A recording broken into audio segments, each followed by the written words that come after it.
बच्चों, आपने कबीरदास, रहीमदास, मीरा, इन कवियों के, संत कवियों के नाम तो ज़रूर सुने होंगे।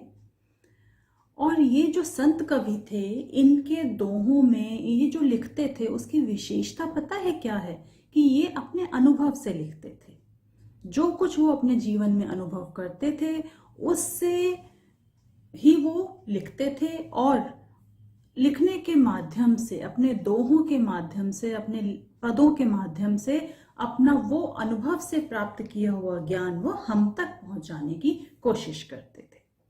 तो आज मैं चित्रा बंसल, आपकी हिंदी की टीचर, आपकी हिंदी की पुस्तक उल्लास का जो पाठ पढ़ाने जा रही हूँ उसमें संत रहीमदास के कुछ दोहे संकलित हैं। और जब आप इन दोहों को पहली बार पढ़ेंगे तो शायद आपको थोड़े से समझने मुश्किल लगे, पर जब हम उनके अर्थ समझ लेंगे और ये देखेंगे कि संत रहीम ने किस तरह से दैनिक जीवन में प्रयोग होने वाली छोटी छोटी चीज़ों के उदाहरण देकर हमें कितने गहरे उपदेश दिए हैं, कितनी अच्छी बातें सिखाई हैं, तो आप हैरान हो जाएंगे। और मज़े की बात यह है कि अगर आप उन दोहों को 4-5 बार पढ़ लेंगे ना तो वो आपको याद हो जाएंगे, और जब जब जीवन में कोई ऐसी परिस्थिति आएगी जो इन दोहों में शिक्षा दी गई है वो आपको ज़रूर याद आएगी। पाठ का नाम है रहीम के दोहे। तो चलिए बच्चों, हम संत रहीम के दोहे पढ़ना शुरू करते हैं। एक एक दोहा हम पढ़ेंगे, आप मेरे साथ बोल बोल कर पढ़िए और फिर उनका भावार्थ समझेंगे। पहला दोहा। छिमा बड़न को चाहिए, छोटन को उत्पात, का रहीम हरि का घट्यो, जो भृगु मारी लात। पहले यहाँ पर शब्दों के अर्थ समझ लीजिए। छिमा अर्थात क्षमा, माफी। बड़न को चाहिए मतलब बड़ों को चाहिए, बड़ों को माफ कर देना चाहिए, यानी बड़ों के अंदर क्षमा करने का गुण होना चाहिए। छोटन को उत्पात, छोटन मतलब छोटों को, उत्पात मतलब शरारतें, गलतियां। तो पहली पंक्ति का अर्थ है कि छोटे तो गलतियां या शरारतें करते हैं पर बड़ों को उन्हें माफ कर देना चाहिए। या ऐसे भी कहा जा सकता है कि शरारतें करना, गलतियां करना छोटों की पहचान होती है, जबकि क्षमा करना, माफ कर देना बड़ों की पहचान होती है। जो बड़े होते हैं उनकी विशेषता, उनकी पहचान, उनका गुण यह होता है कि उनके अंदर बढ़प्पन होता है। माफ कर देने, क्षमा कर देने का उनमें बढ़प्पन होता है। दूसरी पंक्ति में संत रहीम एक उदाहरण देकर इसी बात को समझा रहे हैं। वे कहते हैं कि का रहीम हरि का घट्यो, कि विष्णु भगवान की सहिष्णुता, उनकी सहनशीलता की परीक्षा लेने के लिए एक बार ऋषि भृगु ने उनके वक्ष पर, उनकी छाती पर जोर से लात मारी। तो विष्णु भगवान ने क्रोधित होने की बजाय उनसे पूछा कि क्या आपको लगी तो नहीं? तो विष्णु भगवान की इस सहनशीलता को देखकर, इस प्रेम को देखकर, इस क्षमा भावना को देखकर ऋषि भृगु भी हैरान रह गए। तो ये होती है बड़े होने की पहचान, बड़ों का गुण, कि यदि छोटे शरारत करते भी हैं, गलतियां करते भी हैं, पर यदि हम बड़े हैं, अगर दूसरा सामने वाला बड़ा है तो उसका बड़ापन इसमें है कि वह छोटे को क्षमा कर दे। ऐसे करने से क्या होगा कि एक तो दोनों के बीच झगड़ा होने की संभावना नहीं रहेगी, दूसरा छोटे को या जिसने गलती की है, शरारत की है, उसे खुद ब खुद अपनी गलती का एहसास हो जाएगा और उसे भी अपने बड़े से ये सीखने को मिलेगा कि किस तरह से किसी की गलती को माफ कर देना चाहिए। तो इस तरह से संत रहीम ने छोटे से दोहे से हमें कितनी अच्छी शिक्षा दे दी है। दूसरा दोहा। तरुवर फल नहीं खात है, सरवर पिय ही न पान, कही रहीम पर काजहित, संपत्ति संच ही सुजान। तरुवर मतलब पेड़, फल नहीं खात है मतलब फल नहीं खाता है। पेड़ या वृक्ष कभी भी अपना फल स्वयं नहीं खाता है। सरवर पियहि न पान, और सरोवर अपना पानी कभी स्वयं नहीं पीता है। सरवर मतलब सरोवर, पियहि मतलब पीता नहीं है अपना पानी। तो वृक्ष और सरोवर का उदाहरण दिया है यहाँ पर रहीम ने, यह दिखाने के लिए कि जो परोपकारी व्यक्ति होता है, जो वास्तव में सच्चा मनुष्य होता है, वह कभी भी अपने लिए, स्वार्थ के लिए कार्य नहीं करता, बल्कि वह सबके हित में जो होते हैं वही कार्य करता है। और इस बात की शिक्षा हमें प्रकृति से लेनी चाहिए। प्रकृति में सभी कुछ, जैसे यहाँ पर पेड़ और सरोवर का उदाहरण है कि पेड़ पर कितने ही फल लगते हैं और उसकी शीतल छाया होती है, पर वह उसके खुद के लिए नहीं होती। इसी तरह से सरोवर का मीठा जल सबकी प्यास बुझाता है। कहीं रहीम पर काज है, तो रहीम कहते हैं कि पर मतलब दूसरों के, काज मतलब हित के लिए। संपत्ति संचही सुजान, सुजान मतलब ज्ञानी व्यक्ति, संचही मतलब संजो कर रखता है, संचय करके रखता है, बचा कर रखता है। जो समझदार व्यक्ति होता है, ज्ञानी व्यक्ति होता है, वह केवल अपने स्वार्थ के लिए नहीं बल्कि सभी के हित के लिए अपनी संपत्ति का संचय करता है। तो यहाँ पर उन लोगों को सीख दी गई है, शिक्षा दी गई है, जो केवल अपने बारे में सोचते रहते हैं, अपनी संपत्ति, अपना धन, अपना ज्ञान केवल अपने लिए ही इस्तेमाल करना चाहते हैं, किसी की मदद नहीं करना चाहते। तो उन्हें इस दोहे में सिखाया गया है, हम सभी को यह बताया गया है कि हमें वृक्ष और सरोवर से सीखना चाहिए कि हमें केवल अपने लिए नहीं बल्कि सभी के हित में कार्य करना चाहिए, सभी के हित में सोचना चाहिए। तीसरा दोहा, रहीमन देखी बड़ेन को, लघु न दीजिए डारी, जहां काम आवे सुई, कहा करे तलवारी। यह दोहा जो है, यह हमें यह बता रहा है कि प्रत्येक छोटी या बड़ी वस्तु का अपना अपना विशेष महत्व होता है। कोई भी वस्तु किसी दूसरे का स्थान नहीं ले सकती। तो रहीमन देखी बड़ेन को, रहीमन, जहां भी रहीमन शब्द आ रहा है ना किसी भी दोहे में, तो उसका अर्थ हम क्या लेंगे कि रहीम दास जी कहते हैं। रहीमन, रहीम दास कहते हैं, देखी बड़ेन को, बड़ों को देखकर, बड़ी वस्तु या बड़े व्यक्ति को देखकर या पाकर, लघु न दीजिए डारी, लघु मतलब छोटी, छोटे को, डारी मतलब छोड़ देना, छोटे को छोड़ नहीं देना चाहिए, त्याग नहीं देना चाहिए। क्यों? जहां काम आवे सुई, जहां सुई काम आती है, कहा करे तलवारी, वहां तलवार भी क्या कर सकती है। देखिए सुई और तलवार का कितना सुंदर उदाहरण दिया है रहीम ने।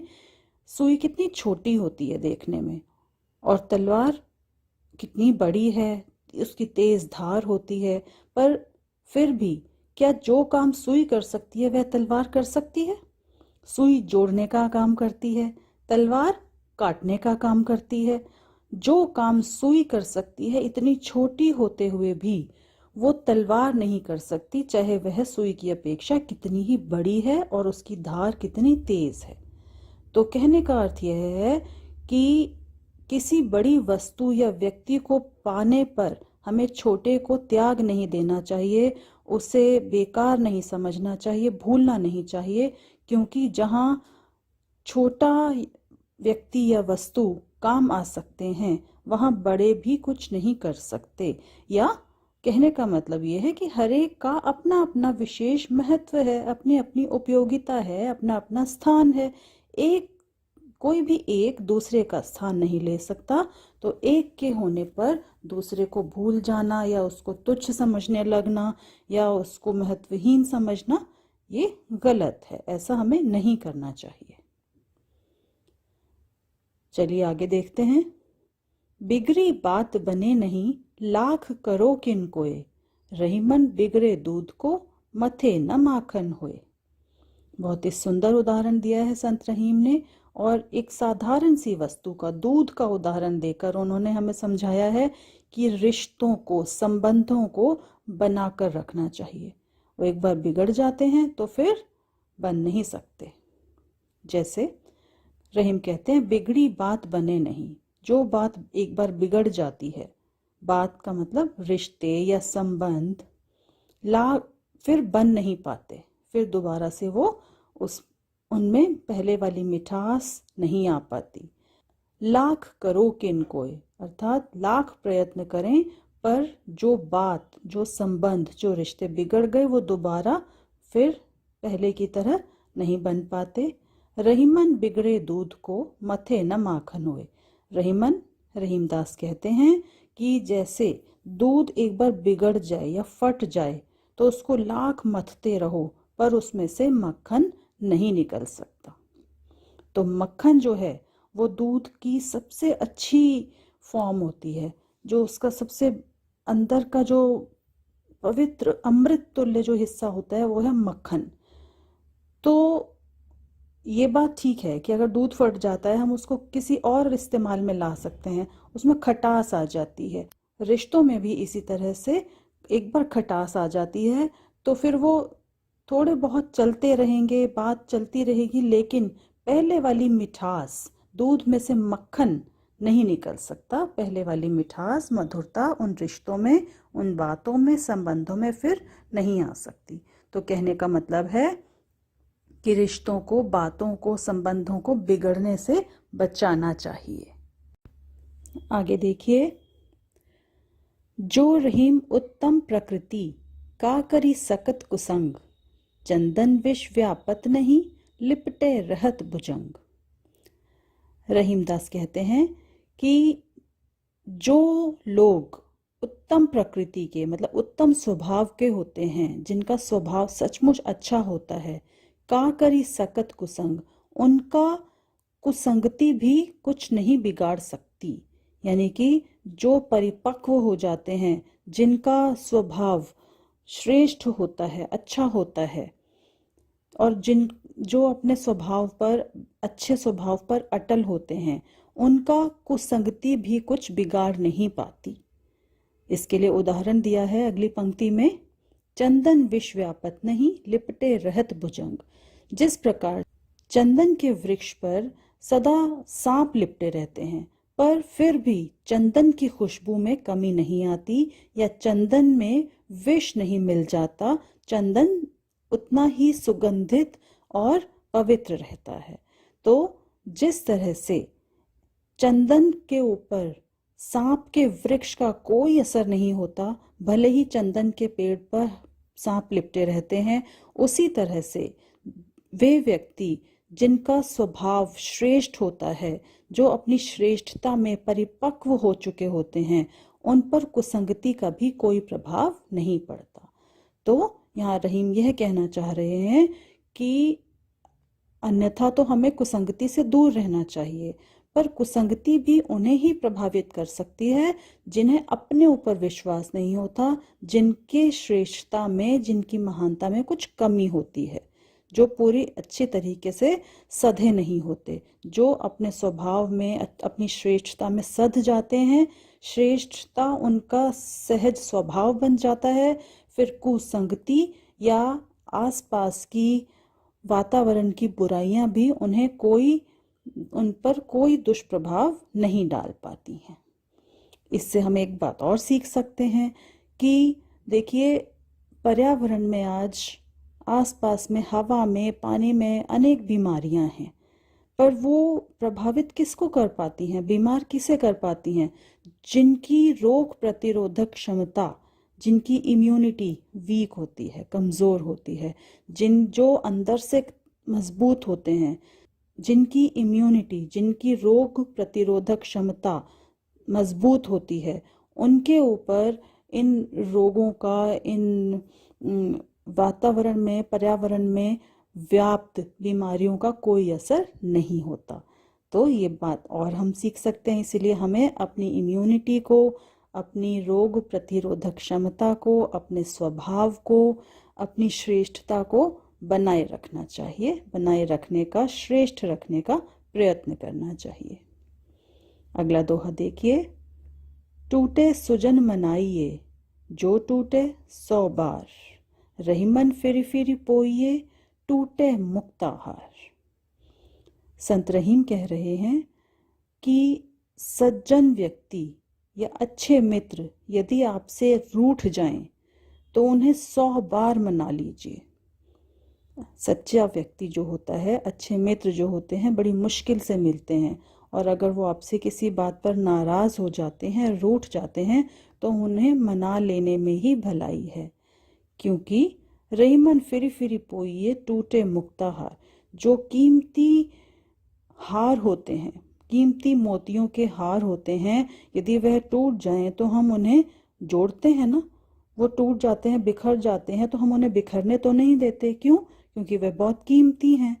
तो जो मित्रता है, जो संबंध हैं, वो उन कीमती हार से, कीमती मोतियों से भी कहीं अधिक कीमती हैं, मूल्यवान हैं। तो यदि कोई मित्र आपसे रूठ जाता है तो उसे मना लेना चाहिए। भले ही 100 बार रूठे, आप 100 बार उसे मना लीजिए, परंतु बिखरने मत दीजिए अपने रिश्तों को, अपनी दोस्ती को, अपने संबंधों को। अगला दोहा, खीरा सिर ते काटिए मलियत नमक लगाए, रहीमन करुए मुखन को चाहिए यह सजाए। यहाँ देखिए संत रहीम ने खीरे का उदाहरण लिया है और कितना सुंदर संदेश दिया है। रहीम कह रहे हैं कि खीरा सिर ते काटिए। आपने देखा होगा कि खीरे की करवाहट को निकालने के लिए उसे ऊपर से काटकर और मला जाता है। ऐसा करने से, नमक लगाकर मलते हैं तो उसकी जो कड़वाहट होती है वो निकल आती है। तो संत रहीम ने उसी का उदाहरण ले लिया है। वो कह रहे हैं कि खीरा सिर ते काटिए, खीरे को सिर से काटिए, मलियत नमक लगाए, और नमक लगाकर फिर उसे खूब रगड़िए, मलिए। ऐसा करने से उसका जहर, उसकी कड़वाहट निकल जाती है। तो ऐसे ही कड़वे मुखन को, यानी कि जो कड़वे वचन बोलते हैं, दूसरों को कष्ट देने वाले, तकलीफ देने वाली बातें जो लोग करते हैं, चाहियत यह सजाए, उनके लिए भी ऐसी ही सजा होनी चाहिए। यानी कि जो लोग कड़वा बोलते हैं, लोगों का दिल दुखाते हैं अपनी बातों से, जिनके मुख से हमेशा खराब वचन ही निकलते हैं, दुर्वचन ही निकलते हैं, उनको भी ऐसी ही सजा मिलनी चाहिए। यानी कि उनको भी रगड़ रगड़ के अपनी गलती की, उनकी गलतियों की सजा दे देनी चाहिए। यानी उन्हें भी इस बात का पता चलना चाहिए कि गलत स्वभाव की क्या सजा होती है। चलिए आखिरी दोहा, वे रहीम नर धन्य है पर उपकारी अंग, बाटन वारे को लगे ज्यों मेहंदी को रंग। रहीमदास जी यहाँ पर इस दोहे के माध्यम से हमें उत्तम स्वभाव को अपनाने का संदेश दे रहे हैं, परोपकार करने का संदेश दे रहे हैं, सबके काम आने को कह रहे हैं। रहीम का कहना है वे नर धन्य हैं, कि वे नर मतलब वे लोग धन्य हैं, महान हैं, जो पर उपकारी अंग, जो दूसरों पर उपकार करने के लिए सदा तैयार रहते हैं, तत्पर रहते हैं, जिनके जो अपने शरीर से हर वक्त दूसरों की मदद करने के लिए तैयार रहते हैं, अपने तन मन धन से सबकी मदद करते हैं। बाटन वारे को लगे जो मेहंदी को रंग, जो मेहंदी लगाने वाला होता है, आपने कभी देखा होगा जो व्यक्ति सबके हाथों में मेहंदी लगाता है, उसके खुद के हाथ भी मेहंदी से रच जाते हैं।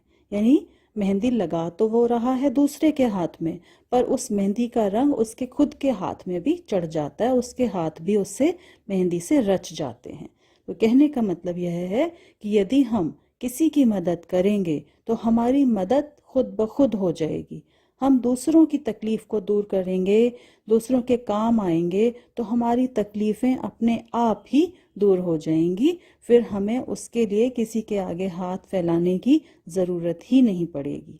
तो जितना हो सके हमें सबकी मदद करनी चाहिए, सबके काम आना चाहिए, क्योंकि ऐसा करने से, दूसरों को खुशी देने से हमें भी खुशी ही मिलेगी। जैसे मेहंदी लगाने वाले के हाथ भी मेहंदी से रच जाते हैं, ऐसे ही सबको खुशी देने वाला, जो सब में खुशियां बांटता है, अपने चारों ओर वातावरण में खुशी का माहौल रखता है, उसे खुद ब खुद खुशी मिलती है। तो देखो कितनी अच्छी अच्छी बातें संत रहीम के दोहों से हमें सीखने को मिली, पढ़ने को मिली।